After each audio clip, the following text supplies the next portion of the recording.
Melbourne by 2 points. They have it at half forward. Oh, Pickett, great hands. Got it to Gawn. 45 out. Oh, he's kicked it out on the full and turned it over. Collingwood will start with, Collingwood will start in the back pocket. Under a minute remain. First kick successful.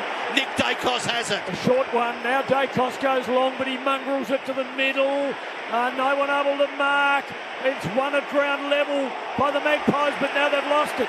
Sparrow, a hand pass to Langdon, who has Kozzie loose, drills it to him. He plays on. He goes round the corner. And they're Demon fans making all the noise now. Melbourne lead by 8 points. They have it. They're 12-11-83. Collingwood 11-9. 75 on the Tyre Power scoreboard. 29 gone. Not much left. Unbelievable stuff there, Mick. And brilliant. He burnt one out on the full, but he wasn't going to miss the second one. He wasn't going to miss the second one, but with 40 seconds to go, he's taken a mark inside forward 50. He's played on. I mean, his teammates say they don't know what he's going to do before he does it. They wonder if he knows what he's going to do before he does it. But the reality is, more often than not, he's going to put it through the big sticks. No doubt, he didn't want it to set shot. There's a tiny bit of play. Van Rooyen tackling and freeing the ball on to Goey without giving away the free kick. Harvey Norman replay confirms that bit of play.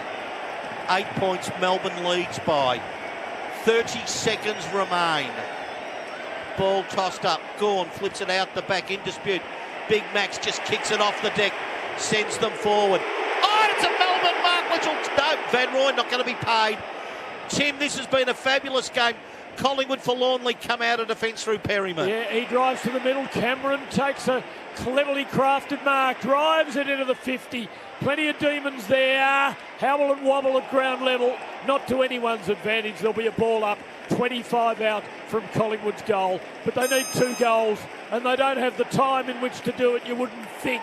As we edge towards 30 minutes in this dramatic last term, Cameron beats Gawn in the air, but the traffic is everywhere, and the Demons everywhere rejoice.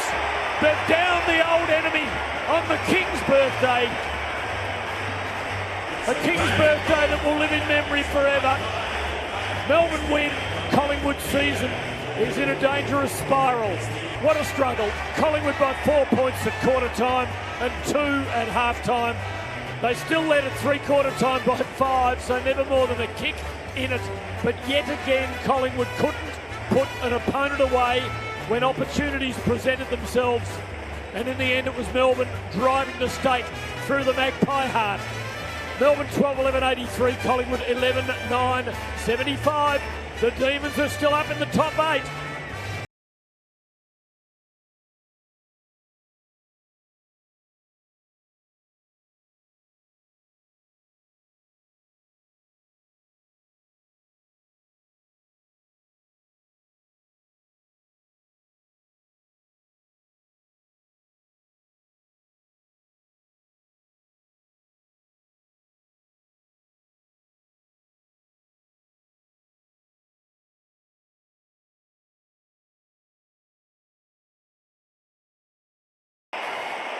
In the finish, Tim, you somehow thought the game had to live up to the day.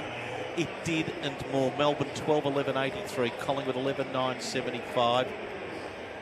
And following the passing of Neil Danaher, the AFL in consultation with the Danaher family, the Neil Danaher Trophy will be awarded, and obviously recognises the values that Neil embodied throughout his life. Going to be presented at the end of the Big Freeze. The person who best demonstrates the values Neil lived every day, the play-on mantra that he lived by so bravely in the last 13 years. Stephen King, Collingwood coach, Melbourne coach, Collingwood coach Craig McRae, the 3-2-1 to the players they believe best exemplified those values throughout the game. So the Neil Danaher Trophy to take place, the presentation shortly. And in all honesty, Tim, it's probably better to consult our college behind, because I have absolutely no idea who actually fills the bill. I'll have a guess and say Max Gawn, but Kozzie Pickett would be equally worthy. as Nick Dacos was as well, is as well. Just a ripping game of football that ends this rather wonderful and tight round. Melbourne jumped to 5th on the ladder on 32 points. As disappointed as the Collingwood players and fans would be on this day, it's a bounce of a ball. It's a shot here or there, and we're going from absolute desolation to euphoria. 12-11-83 Melbourne, Collingwood 11-9-75. How wonderful it was, Brad and Meg, to be part of this today. Brilliant, outstanding. Look, I'll have a stab in the park. I think that last goal just sealed it for Kozzie. I know there's a huge criteria, Meg, in regards to what they wanted. It wasn't necessarily the best on ground, but I think he typified everything that they stipulated before the game started. Stipulated before the game started, yeah. I couldn't agree with you more, Brad. And we forget it's a whole game ago now, but he set the tone with those 2 early goals, the energy. Did he kick the first 2 in the last one of the game for the D's? So talk about playing on. He's given effort from the beginning to the end. He chased and harassed, and he made some blues. And why wouldn't you? If you're getting the ball that much, you're going to turn it over. Don't want to dance on anyone's grave, but I reckon Collingwood fans can start making plans for September that won't involve football, because I think the mathematics now are, without looking at their draw, it's very tough for them. What do you think's going to make it? 10. I'd hate to think that 10 wins is going to make it, but into the top 10, it may well. Yeah, it that's absolutely may so well. It might get down to percentages, and the percentages are pretty tight. Well, Collingwood played a draw, of course, so that means that percentage in relation to... It's only been one draw for the season, and that was against Hawthorn. There's a lot of separation between those two on the ladder, so it's unlikely that they'll be contesting with Hawthorn for a spot. So percentage won't be their issue, but the Giants have got a game in hand on them, and they're 2 points clear, and they're the closest team of those in the top 10, I think, that Collingwood have. So they're likely 4 points, or 6 points rather, at this time out of the 8, when things sort themselves out and all the teams have played the same number of games. They can't put teams away. No. It's their style of football. As I say, it's a very fatiguing, taxing style of football. They want messy, they want chaotic, they want to rush you through the middle of the ground, they want to try but it takes a hell of a lot of numbers, Meg, to facilitate that ball movement. So if you do get them to turn it over, they're pretty red hot on not being able to get back. And that exposes the back six without Darcy Moore. Frampton's done a pretty good job while he's there. Howe's getting older. Maynard goes down. We were very fortunate that both boys look like they're okay, but at least one went down from both sides. Harrison Petty, that song was loud and proud. How much is it relief and joy today, considering the week that it's been for Melbourne? Yeah, it was a huge week. We had a mantra throughout the whole week, was do it for nil. So I'm glad we could finally get the monkey off the back and beat the Pies. I think that was the first time I've ever beaten the Pies in my career, so I'm happy about that. And to do it in such tight circumstances as well. Your role this year, we've seen you swung forward a few times. Talk us through that goal in the first quarter, because it was a beauty. I just sort of threw it on the boot a bit. But my role has been a bit different this year. If we need a key forward, I'll go up forward. If we're struggling down back, I can go down back. So I like to think I can play both ends and play a good role both ends. So I'm happy doing that. Harrison, Brad Hardy, mate, congratulations on your game. 2 goals and undefeated at the MCG this year. Something to behold. And I just get the feeling that the strategy is to make the ground as wide as you possibly can, particularly against a team that likes to control through the corridor. Yeah, for sure. We knew going in that they wanted their sort of handball chains going through the corridor and fast free-flowing football. So if we can take that away from them, we'll have a good crack at them. We're sort of trying to open the ground up more, play with a bit more freedom, which has been nice, and get some good delivery inside 50. So the last 2 weeks sort of went back to old style with bombing it in the 50, but I'm glad we can get some good movement this week, which was great. Harrison, Meg McDonald up here. I know when you were looking at reviewing the last couple of weeks, Kingy spoke about letting you guys just play the game and having trust in his players. Was there a sense of that this week? Was it about discovering your best footy again and just trusting that that instinctual footy? Yeah, for sure. He sort of gave us the licence to do sort of what we want. We're the people out there and got to make the good decisions. So we needed to get back to playing a bit more freedom. The last couple of weeks we played a bit like the robots, long down the line, long inside 50. But it was good to have a bit of freedom today. You seem to have to compete for long portions of the game in tight 1v1s. The ball was coming in long and high. But did you trust that as the game wore on, you'd be able to get it into space? Yeah, for sure. We sort of back ourselves in the last halves or last quarters to run out games well. We've shown that we would be able to do it. And we knew tables would turn as we keep fighting. Horrible moment when Brodie Myercheck went down. I think we all were holding our breath and fearing the worst. I don't know whether you've heard anything or not, Harrison, but tell us what it felt like. It was a feeling, I'm sure, shared by every player on both teams, given Brodie's history. Yeah, it didn't look like too much in the contest, and it was a bit strange there. But yeah, I honestly haven't heard anything. I'm sort of wishing him the best. Hopefully, it's nothing too serious, and we can get him back out soon. But my best wishes are with him. Well, you needed to rejig that forward line when he did go off, but I thought you used it beautifully. You and Van Rooyen as the tools.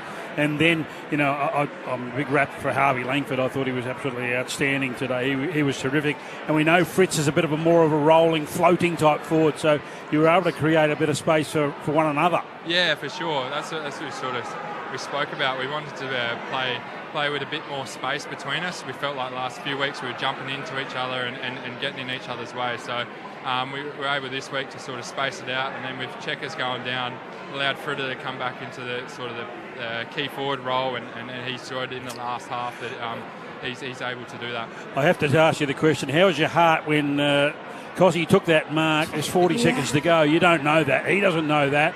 But he decides to play on. Oh, mate, I was freaking out. I was screaming at him trying to say, just stop. But yeah, Kozzie's an absolute freak, mate. You can't tell him how to play footy. He displays on instinct, and that's what we love about him. We can't stop him. He's great. Well, do you have to pitch yourself? I mean, you're fifth on the ladder. You're not just in the 8 or the 10. You're actually in the 6, and you're level with Geelong. You're 2 points behind Hawthorn, and then there's a bit of a gap to Sydney and Fremantle. But for most of us, it makes us look stupid because we weren't imagining that Melbourne would be in this position. Yeah, I don't think too many people did. But yeah, I suppose we knew that we've got it in us. We just needed to show it on field. And yeah, we've sort of come in this year and played with a lot more freedom, and that suited a lot of our players, which has been great. So hopefully we can keep going that on the way going forward, and who knows what can happen. The coach wasn't out of breath at three-quarter time. I know he did the walk from Fed Square before the game. Is he pretty fit? Oh, he loves his walks, I think. He's a pretty fast walker. In pre-season, we used to do hills on Saturday, and he was always sort of struggling up the hills there, so I think he's pretty fit. Pat Lipinski, thanks so much for your time. You haven't quite gone into the meeting room yet. Thrilling game, but not the result you would have wanted.